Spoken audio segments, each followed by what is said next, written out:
Hi. Hello, everyone. Give it up for Beth one more time. That's so important. I mean, I was not going to talk about this, but as someone who, I also was in New York for a while wanting to be an actress, and as someone who lived there and had multiple teachers and producers tell me that I either had to lose 30 pounds or gain 50 pounds to get any kind of a role, that's really, people mess with your head like that. So thank you for the work that you're doing. Thanks for having me. I'm super honored to be here talking to all you guys today. As I said, I run Vermont Comedy Club, which is basically it's like running three businesses in one. So I run a bar and a restaurant, which is not anything that I ever imagined I would be doing.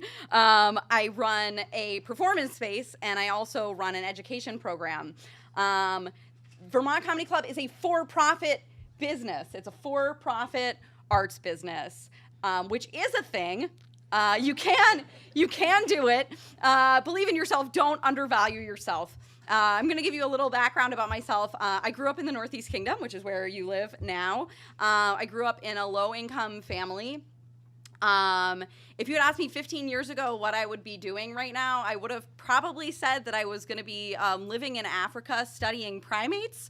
If you had told me I was going to be living in Vermont and running a comedy club, I would have told you that you were out of your mind.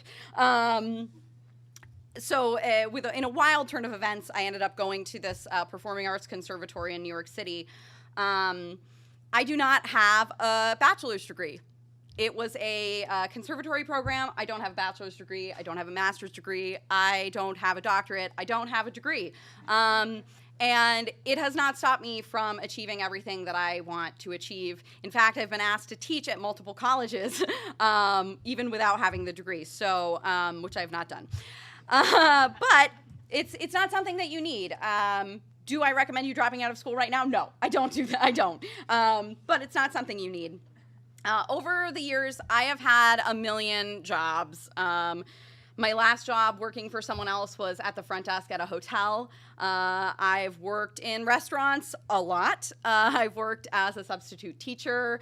I've worked in voiceover and commercial acting. I've done casting work. I've done booking and producing. In every single one of those jobs, I learned a skill that is helping me do what I do today. So even when you're in a job, how many people in here are like thinking they're going to go into the arts in some way or another?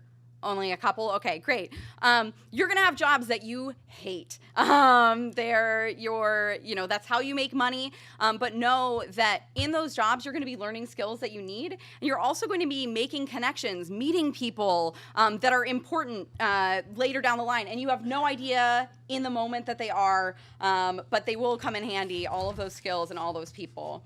So I've got some advice, and we'll see if it's helpful or not. But my first piece of advice, and maybe this is redundant in a room full of potential entrepreneurs, but for artists, is create your own work. In the arts, that's often overlooked. And I had a teacher in college that really changed the way that I thought about having a career in the arts. And she said, if you are waiting for someone to hand you the perfect opportunity, you are going to be waiting for your entire life. You have to create the opportunities for yourself. You have to create the roles that you want. When my husband and I started doing comedy in Vermont in 2009, there were maybe half a dozen comedians in the state, and there were 2 to 3 shows a year. And all we knew was, we love this, we want to do it more. So we just started producing our own shows, and we produced them all over the state, and we produced them in barns and bars, and we've done them at weddings and on docks out into the lake. We would do a show anywhere anyone would ask us to do a show. Were they good shows? Probably not. But it all served as an education for when it came time to open our physical venue. We knew what worked in a venue and what didn't work. What did we want when we built this space from scratch? Also, by producing more shows and by eventually starting to teach stand-up and improv classes, we were building a market for ourselves. So again, 10 years ago, if you had said to someone, we're going to open a comedy club in Vermont, they would have called you crazy because there was nothing here. There was no comedy in Vermont. But over 7 years, we taught classes, we built up an audience, we built up our market, and we built up a performance base, or like a performer base. So we were teaching people how to do stand-up, how to do improv, so that they could create their own work. And now, we do shows 5 nights a week, and there's a show every night of the week that you can go and see, or an open mic that other people are producing all around town. So that's really exciting. And over that 7 years, we also spent that time networking with agents and managers, and we let things grow and morph organically. So we were able to kind of observe what was happening, look at what was working and what wasn't working, trim the fat, refocus our efforts somewhere else, and then eventually, we didn't have any overhead at that point in time, so we were able to do that kind of in the safety of our own homes. My second piece of advice is to collaborate. So you want to find people who complete you in a business sense, not in like a weird movie sense. So my business partner is my husband, and he is very big picture. He is very artistic. He has a lot of vision. I am so about the minutia. I love little teeny details. I have a very scientific brain. And so together we can create this thing, and we work off of each other, because he might have this crazy grand scheme and I'm like, okay, well, what do we have to do to get there? Or sometimes I get trapped in that, like, well, we have to do this and then we have to do this, and he helps me broaden out. So it's really important to find people that they don't necessarily have the same skills you do. They have complementary skills. It's helpful to get involved with the community and to meet people. So by I joined a local board of directors for an arts organization, and I met 2 totally kick-ass ladies, Teresa Davis and Pamela Paulston from 7 Days, and I love them so much. Pamela always took time for me during the process of like building out our business plan. She would always talk to me about what it's like to be a woman in business. In Burlington, she would give me advice and encouragement, and especially during the funding process of the business, which is a nightmare, she would give me moral support after rejection after rejection after rejection, and that was key to me maintaining my sanity. On that same board, I also met someone who told us, hey, did you know there's 6,000 square feet of space in the Armory building, even though it had been publicly announced that the Armory building was going to be a hotel. So no one else knew that there was space available in that building. So you never know who you're going to meet. It's really important to get out there. I find that people in the arts in Vermont tend to live in little silos and are kind of protectionist. There's more than enough business to go around. And in improv, we always say that when you're working together with someone else, you two can create something so much more interesting and so much more creative than either one of you could have come up with separately in a silo. So get out there and meet people. Also, meeting people is super fun, and it's cool, and you can do good things for your community, and it's not about work all the time, which dovetails nicely into my third piece of advice, which is take care of yourself. When you're working on your passion, you love what you do. If you don't love what you do, do not go into business doing that thing. It's not going to be worth it to you. So if you want to continue to love what you do, I will give some advice that the sage philosophers, the offspring, once said. You got to keep them separated, you guys. So I am super guilty of overworking myself. I've gotten to the point where I'm physically ill, and I resent everybody, including my husband and the performers on our stage and our employees and normies, which is what I call people who have like 9-to-5 jobs. They can, they allow themselves luxuries like weekends and lives and things. There have been days that I don't want to watch comedy, and that's really sad, and you should never let yourself get to that point. You should eat well, which I don't. You should exercise, which I also don't. You should get outside. I don't. And you should take some time for yourself, which I'm starting to do. You should give yourself a creative outlet. So once a week, I get to get on stage and I get to do improv. And it is the only couple of hours every week that I can turn off my work brain and I can just have fun and be in the moment. And that is key to maintaining my sanity. If anything messes with that 2-hour time period, I go a little batty. So give yourself that time. I also recommend getting a dog. For real. My dog Tina is the only reason that I ever go outside or exercise at all. And she's amazing to come home to after a stressful day. And I carry her with me everywhere. If you come up and talk to me after, you'll see. So my fourth and most important piece of advice is be undeniable.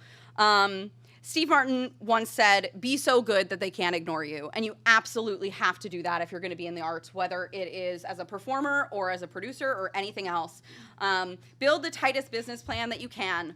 There are a lot of really good resources in Burlington. The Small Business Development Center was super helpful to us. It's a free resource. We worked with a guy named Steve Densham, and he was awesome. He helped us so much. We worked on our business plan for 2 years before we ever pitched at all. We also brought our business plan to friends and family that we trusted to look over it, to make sure they could ask us all these questions, poke holes in it, until it was as tight as we could. You're gonna have a hard time. So if you're a woman, you're gonna have a really hard time because you're gonna be pitching to mostly men. You're gonna be pitching to mostly white middle-aged men. And nothing against white middle-aged men. My dad is one. But here's the thing: there is an inherent sexism in the business community, and it's not intentional. It's not intentional most of the time. I remember thinking, this is Vermont. It's 2015. Like, I'm not going to have any problems. And then walking into a meeting where I am the business side of the business, telling information about the financial side of the business and having the person repeatedly ask follow-up questions to my husband. I walked into meetings where people were asking me if I wanted to have children anytime soon. You're going to deal with that bullshit. Excuse my language, but you are. Prove them wrong. Prove to them that you are worth it and that you have done everything you need to do. Secondly, if you are trying to get people to invest in an arts business, you've got your work cut out for you. Most people want to invest in tech right now. And people don't, they think of the arts as like, oh, this is like my charitable contribution, right? They don't think of it as something that could actually get a return. So again, do your research. Make your business plan sound and prove them wrong. It's the only way that you're going to get the money that you need. Woo! Oh, I hit that. Yikes. All right, so I'm so tiny, thank you. No, I'm just kidding. That's against the point. Okay, so how can we move forward? Here's the key. How can we move forward and help promote female entrepreneurship in the arts or in general? And I think about this a lot in comedy because comedy is a very male-dominated industry. And I believe that it's all about representation. So people need to see other people like them in positions of power to even begin to conceptualize that it's something they can do, let alone believe that it's something they can achieve. Because of that, it's super important for me to get women's voices and minority voices on our stage, because that is the way that more women are going to sit in the audience and they're going to look up and they're going to see a female headliner and they're going to say, oh, I never considered that I could do comedy. I think I can do that. When my husband started booking the club, he was booking a lot of guys, or he was showing me what he was going to book, and he was booking a lot of guys. And I said, I really want more minority voices on the lineup. And he said, oh, but the rosters the agents send me are 90% men, and it's so hard to find a woman who's available. And I had to really open his eyes. He's very well-meaning. he is a feminist. When we left those meetings with all those guys who were asking him questions, he said, "Screw those guys." But I had to open his eyes because he is a white man who lives in America, and he's benefited from that privilege. And so once I pointed out to him, in order to switch that, if you want to see the rosters 50-50, you have to ask for women. They're not going to put more women on their rosters until you ask for women. And then women aren't going to be on stage until you ask for women. And then when they're on stage, more women are going to be in the audience who want to get on stage, which is going to create more female headliners, which is going to expand the rosters. So to me, I think representation is key. We have like a pretty gender balanced scene here in Vermont, and I think it's because there are a lot of women at the top. Myself, Josie Levitt, Tracy Spencer. There are a lot of women who are at the top of the scene being role models for people who could potentially become comedians. Finally, you need to reach back.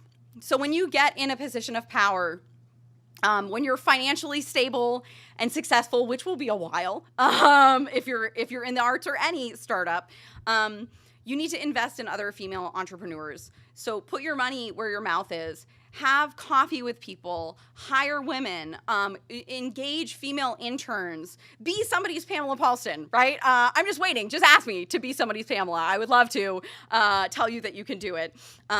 So anyway, thank you so much for having me. I'm so happy to be here, and I'm looking forward to having any questions. Thanks.